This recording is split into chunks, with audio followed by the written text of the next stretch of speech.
Morning 7 class आपका chapter चल रहा था lesson number 8 natural vegetation and wild life. वो पेड़ पौधे जो गॉड ने गिफ्ट किए हैं नेचुरल होते हैं, उन्हें हम नेचुरल वेजिटेशन में रखते हैं, और वाइल्ड लाइफ वो जंगली जानवर जो फॉरेस्ट में रहते हैं। मैंने आपको बताया था forest across the world can be categorized into 6 types.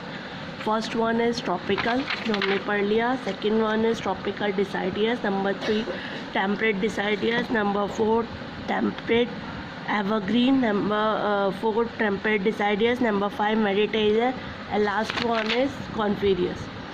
है ना. आज हम स्टार्ट करेंगे ग्रासलैंड्स. ग्रासलैंड्स क्या होते हैं? मैंने आपको बताया था कि जहाँ पर बारिश बहुत कम होती है, क्लाइमेट बहुत हॉट रहता है या बहुत कोल्ड रहता है, वहाँ पर केवल घास ही उग पाती है. तो अब हम स्टार्ट कर रहे हैं grassland. Grassland develop where rainfall. Grassland उन एरियाज़ में होते हैं जहाँ रेनफॉल बहुत नॉट हाई मतलब बहुत कम होती है. फॉरेस्ट से तो बहुत ही कम होती है, तो इसी वजह say about 1/4 of the earth land, जो अर्थ लैंड है उसका 1/4 हिस्सा इसमें ग्रासलैंड्स है. और यहाँ कहीं जहाँ पर ट्रू ग्रासलैंड है वहाँ पर कहीं कहीं फ्यू ट्रीज़ मिलेंगे, पर बिकॉज ऑफ वहाँ का क्लाइमेट बहुत ड्राई है और सॉइल बहुत पुअर है, तो ट्रीज़ ग्रो नहीं कर पाते. In the other areas grassland develop because grazing and browsing by wild animal. Frequent fire और both prevent tree seeding from growing. यानी कुछ एरियाज़ में अदर एरियाज़ में ग्रासलैंड डेवलप किए जाते हैं जानवरों को चराने के लिए, और क्या कहते हैं मतलब जानवरों का खाने का काम करते हैं वो लोग. जो लार्जेस्ट ग्रासलैंड है अफ्रीका का, जिसका नाम है savanna. The largest grassland is the savanna in Africa. There are 2 types of grassland. 2 तरह के ग्रासलैंड हैं. हम इनको 2 टाइप में बांटते हैं. जैसे पेड़ों को हमने फॉरेस्ट को 6 में बांटा हुआ, टेम्परेट, एवरग्रीन, टेम्परेट, डिसाइडियस. ऐसे ही 2 ब्रॉड कैटेगरी है ग्रासलैंड्स की. सबसे पहले ट्रॉपिकल सवाना और नंबर 2 टेम्परेट ग्रासलैंड. ठीक है, अब हम स्टार्ट करें ट्रॉपिकल ग्रासलैंड और सवाना. द रीजन क्लोजेस्ट, वो एरिया जो इक्वेटर के नज़दीक है, यानी बहुत गर्म है, साल भर गर्म रहता है, उनको हम ट्रॉपिकल ग्रासलैंड्स के नाम से जाने जाते हैं. ट्रॉपिकल ग्रासलैंड सवाना के जो मेन कंट्रीज़ हैं वो है Africa, Australia, South America and Indonesia. Tropical deserts are located, और ट्रॉपिकल डेजर्ट्स जो है वो लोकेटेड है वेस्टर्न मार्जिन ऑफ इन कॉन्टिनेंट के वेस्टर्न मार्जिन्स पे.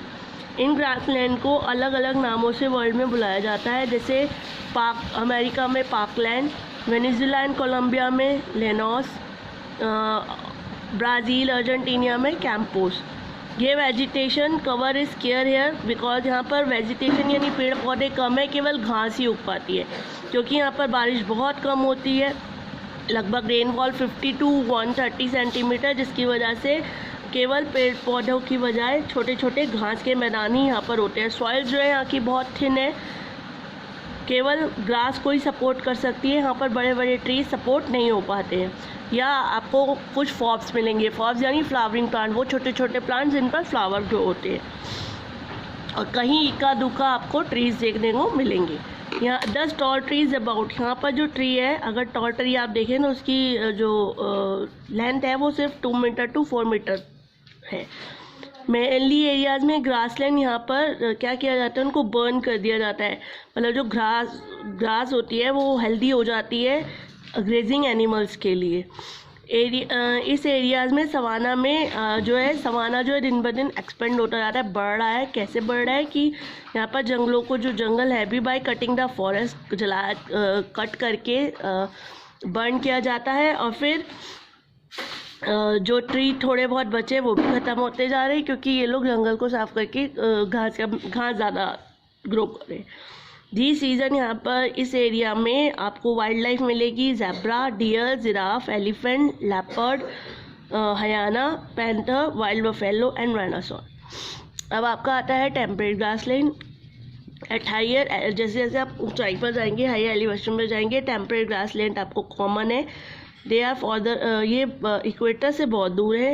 यहाँ पर बहुत हॉट समर बहुत हॉट होती है और विंटर बहुत हार्श होती है. जैसे कि यूएस में प्रेरी। दे आर लोकेटेड, ये आपको ग्रासलैंड मिलेंगे mid latitude, north of the tropic of Cancer और south of the tropic of Capricorn, दोनों ट्रॉपिक्स के आसपास के एरियाज में।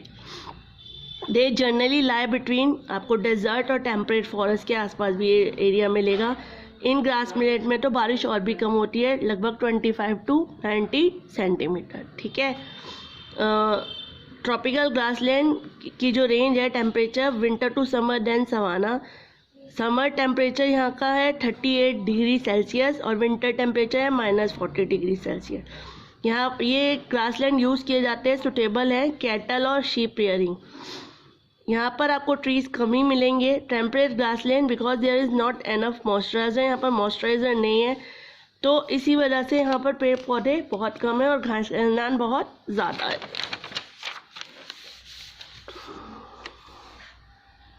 Temperate grassland is very low in diversity in trees terms of animal, यानी पर एनिमल्स यहाँ पर भी कम है, स्पेशली इन कंपैरिजन विद जितना ट्रॉपिकल ग्रासलैंड में एनिमल्स फाउंड होते हैं वहाँ यहाँ पर उसकी तुलना में कम होंगे। और जो मेन है वो है horses, wolves, rabbits, wild dogs, wild buffalo, bison, antelopes, rodents are common. Number of birds यहाँ पर आपको मिलेंगी जैसे काइट्स, ईगल्स, आउल्स। यहाँ पर दो मेन चीज़ों की खेती होती है, मेज एंड वीट, मक्का और गेहूं की। दैट इज़ वाई इसीलिए इस एरिया को ब्रेड बास्केट भी कहते हैं। ब्रेड यानी रोटी, रोटी का काम करती है, रोटी तो मिलती है मक्का और वीट से, तो इसीलिए इसको हम ब्रेड बास्केट भी कहते हैं। ग्रासलैंड आर कॉल्ड, यहाँ पर ग्रासलैंड्स को यानी इन ग्रासलैंड्स को अलग अलग नामों से बुलाया जाता है। यूएसए में बुलाया जाता है प्रेरीज, अफ्रीका में बुलाया जाता है सवानास, यूरोप में बुलाया जाता है स्टीप्स, साउथ अमेरिका में बुलाया जाता है पंपास। ठीक है। अब आपका आता है शर्ब। शर्ब क्या होता है? एक स्मॉल प्लांट, छोटा पौधा। A shrub is a small to medium size woody plant, लकड़ी का एक पौधा। ये टी की तुलना में इसकी हाइट बहुत छोटी होती है, बहुत छोटा होता है, यूजली 6 मीटर, लगभग 6 मीटर। जैसे प्लांट्स और बहुत सारे मैनी प्लांट्स होते हैं जो जिनको हम शर्ब कहते हैं, क्योंकि ये बहुत ऊंचे ट्री से तो बहुत ही छोटे होते हैं। इनकी जो ग्रोइंग कंडीशन होती है, इनका क्लाइमेट, इनका सॉइल ट्री से बिल्कुल अलग होता है। Shrub grow in extreme cold, shrub जो है वहाँ ग्रो करते हैं जहाँ एक्सट्रीम कोल्ड होती है, बहुत ज़्यादा हॉट एरिया होता है। ठीक है। अब रह गया डेजर्ट वेजिटेशन और थंडर वेजिटेशन, वो हम नेक्स्ट क्लास में करेंगे। चलिए, हैव अ नाइस डे बच्चा।